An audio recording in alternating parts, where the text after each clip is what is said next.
pa-flash sa screen? Kasi baka mamaya nakikita natin, kakaharap natin yung tao niyan, hindi natin kilala. Yan na pala yung Xiaolong na malaking sindikato. Your Honor, nahuli po natin siya. Nahuli siya? Yes, sir. Alin pong PNP units ang binabanggit sa usap-usapan? Hindi PNP unit, ma'am, but personalities. PNP personality. Sino-sino po?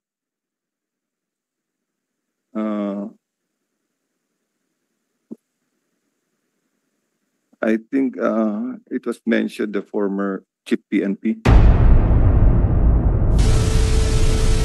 Itong parehong tanong kay General Villanueva, kapani-paniwala ba yung ganyang impormasyon na mayroon daw mataas na BI official na tumanggap ng 200 million para patakasin si Guo Huaping?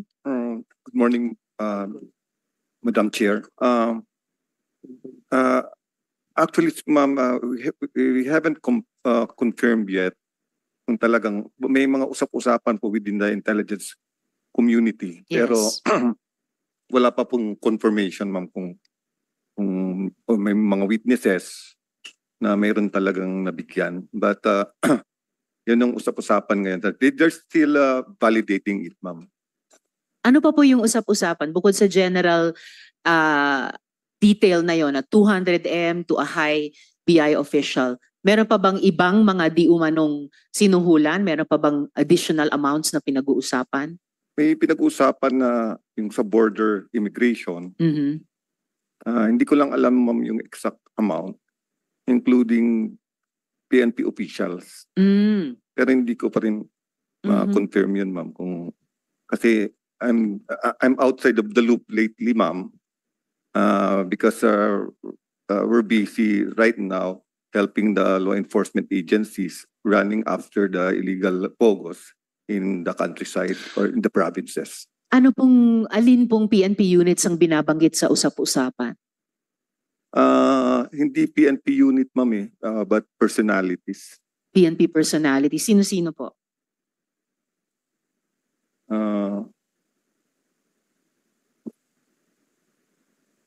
I think it was mentioned the former chief PNP.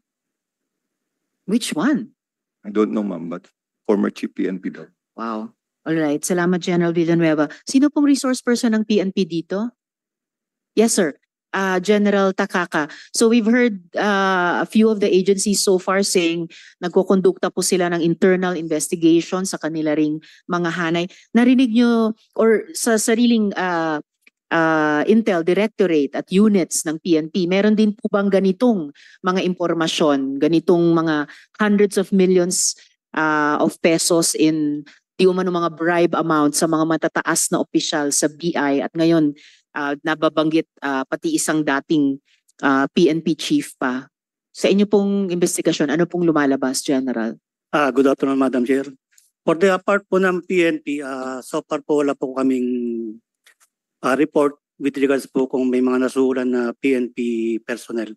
But despite of that po ay yung aming pong intelligence community ay tuloy-tuloy po ang kanilang pag-coordinate sa ibang agencies para malaman kung may mga PNP personnel na involved, then we will file the necessary case po kung may mga evidence po kaming makukuha, Your Honor. General, I'm almost disappointed. Dahil sa isang naunang hearing, kayo ang naunang institusyon na nakaalam na nakatakas na sa bansa si Guo Huaping. Kayo lang yung nagsabi, August 14 pa lang alam nyo na. At August 15 sinabihan nyo ang BI. Whereas all the other agencies then said August 19 lang daw nila nalaman nung nag-manifestation ako na parang sa Senado pa umaasa ng Intel ang ating Intel agencies. I cannot believe it and I don't want to believe it. Kasi pag ganun talaga ang state of Intel natin, kawawa tayo sa mga susunod na panahon. So sir, earlier, the PNP resource person in an earlier hearing also said, may internal investigation kayong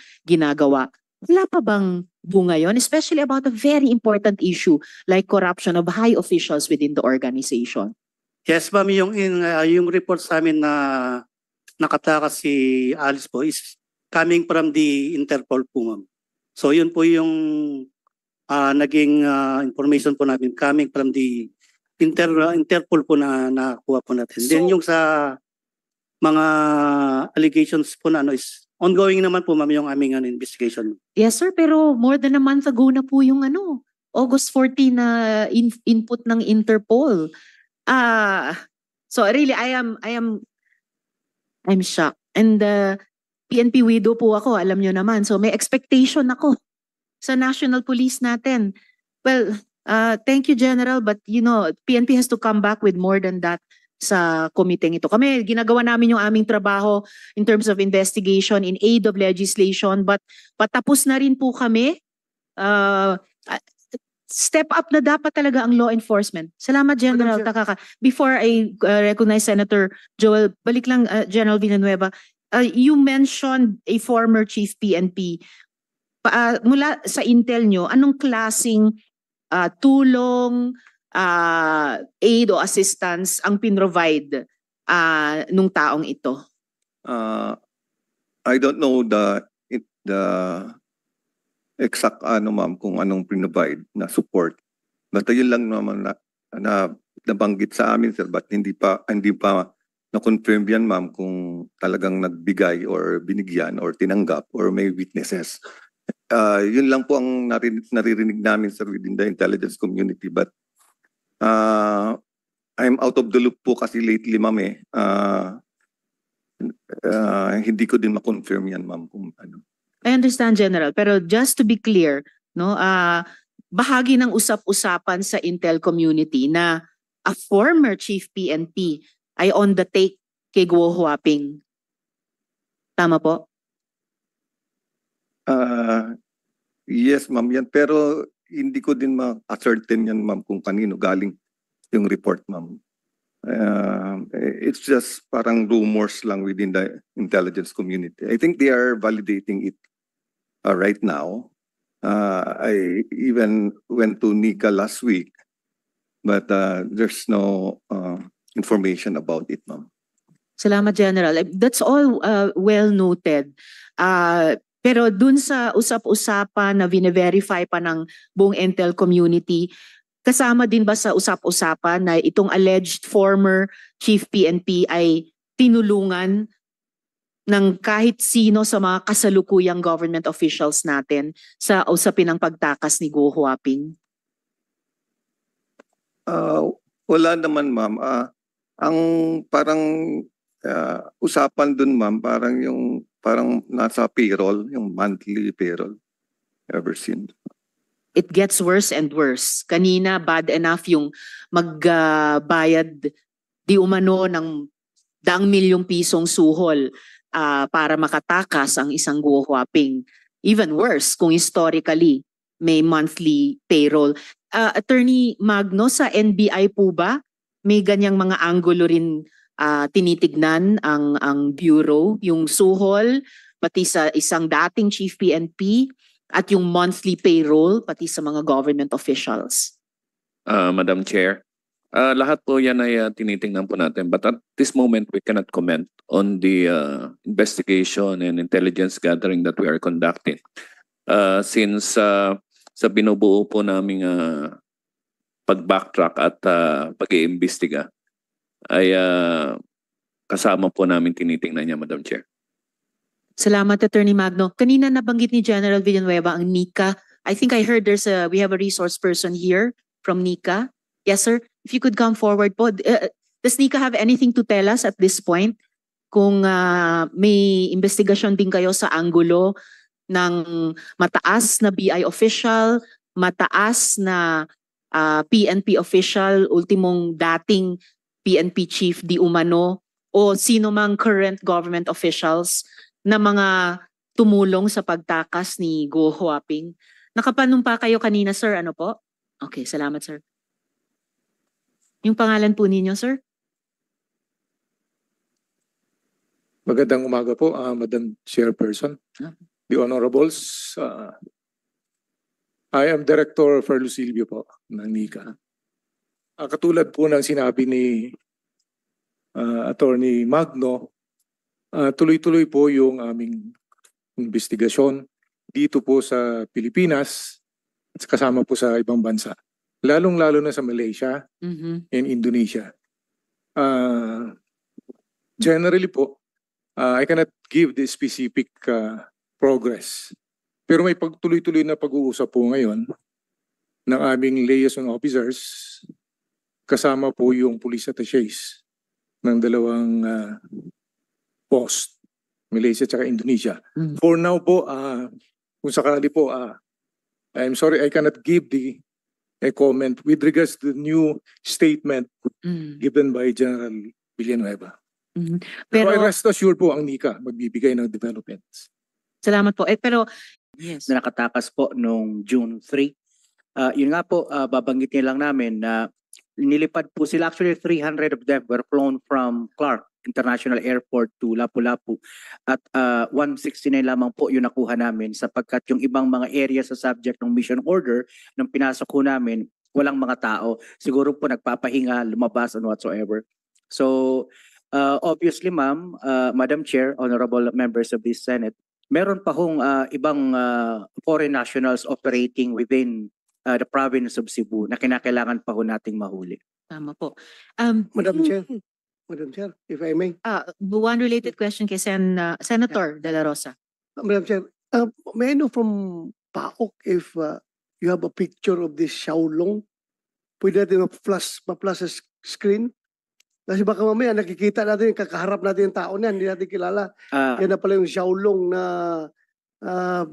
malaking sindikato. Your Honor, nahuli po natin siya. Nahuli siya? Yes, sir. Siya ngayon? Nasa PAOK Detention Facility po, dito sa Pasay din po. 16 po silang nakasuhan na nahuli natin lahat. So yung mag-ama na operator po talaga ng Pogo ay nahuli po natin. Okay. So wala kang picture dyan na pwede makita dito? Or siya ba yung sa video kanina na may hawak na Hindi po name ma'am, card? yun Iba pa? po ay isang fugitive pa po. Iba pa po yun doon kay Xiaolong. Mr.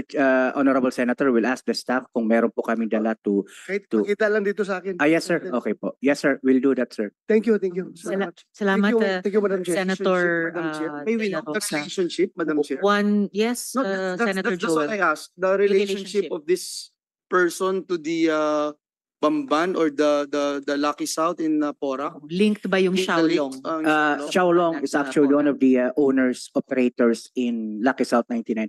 Ganito po kasi, Your Honors, yung Lucky South 99, there were many locators within that particular compound ng Whirlwind Corporation.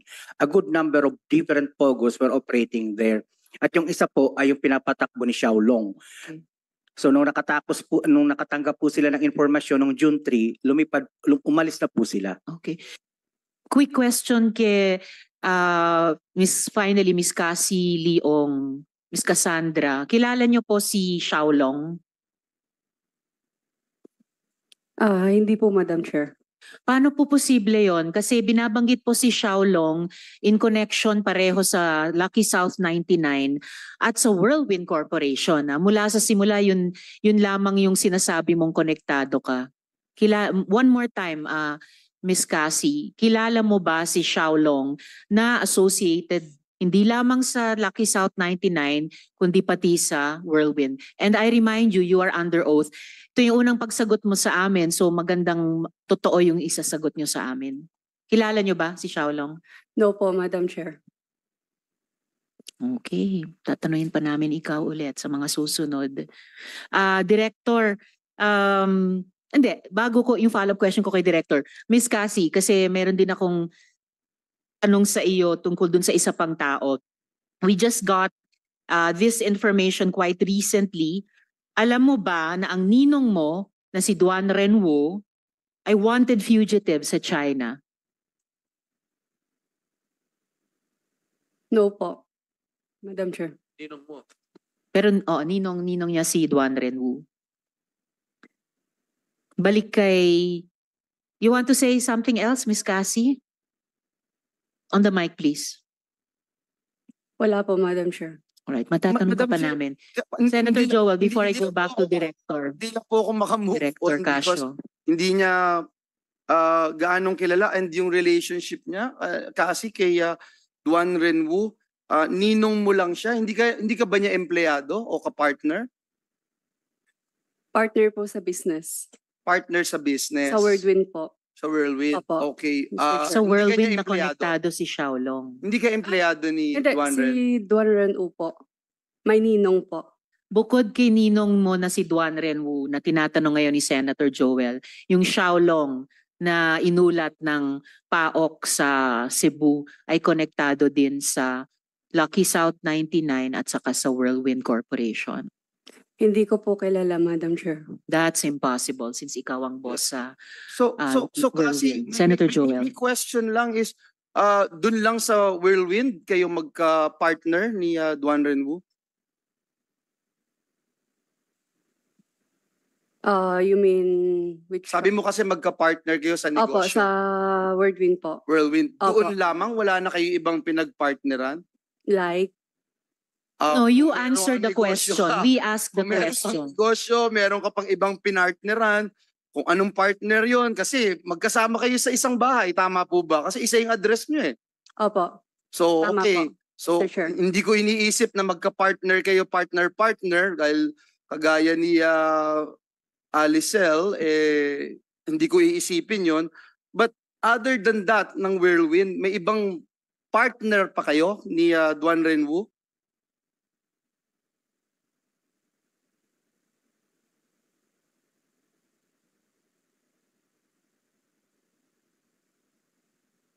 Alam niyo, mahirap magsinungaling dito kasi marami kaming dokumento, marami kaming ipapakita sa po. inyo. Yes, so meron. Opo. Ilang mga negosyo yung meron kayong partnership ni Duan Renwu? Mr. Chair, can I check it po? Can Sige I lang. double check Okay, po? sige, mamaya na lang Cassie, no? And lagi kayong no? I mean, close kayo ng ninong mo, Cassie? Close kayo? Tumitira kayo sa isang bahay eh. Opo. Close kayo. Mm. Ano yung relationship mo kay ninong Duan Ren mo? Magkasama kayo sa mga trips. For example, magkasama kayo sa trip sa Taipei. Natatandaan mo yun? Kasama si alias Alice at si Sheila. Natatandaan mo yung trip na yun? Opo. Question ko lang, bakit siya yung napili niyong kasama? Si Ninong sa isang barkada trip. Normal ba yun? Kung ang relationship mo lang Ninong? Mr. Chair, speaking of Taiwan po, parang Chinese New Year po yata yun. Yes. Opo, tapos nag-aya po yung boyfriend ko, si Wesley Go, na pumunta po sa Taiwan.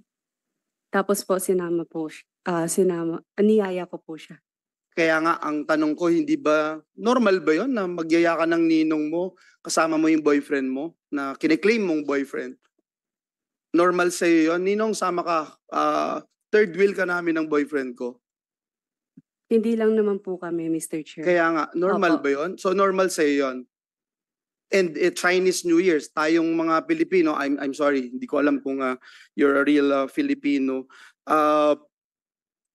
hindi ka magse-celebrate ng gaya ng Chinese New Year nang hindi ka super close sa isang tao. Is that correct? You mean sino po yung hindi ko po? Si Duan Renwu. I'm talking about Duan Renwu. Close ko po siya. So close kayo talaga. Opo. So again, hindi mo alam, sabi mo that international fugitive siya, hinahanap siya, wanted siya sa ibang bansa, pero tumitira ka sa the same house with him. Yes po, Mr. Chair. Ang dahilan at sabay kayong umalis noong June 11, bakit hindi mo kasama si Duan Renwu? Bakit siya yung ang kasabay mo, hindi pala si Wesley na boyfriend mo nung June 11? Noong June 11 po, travel po going to Singapore po. Yes, bakit Opo. hindi si Wesley ang kasabay mo? Bakit si Duan Ren? Nagkaayaan lang po. Si Duan Renwu, alam mo na isang dating police officer, Chinese police officer, alam mo po yun? Yes po. Marami ba siyang tauhan na Chinese military officials na nagpunta rin dito sa Pilipinas?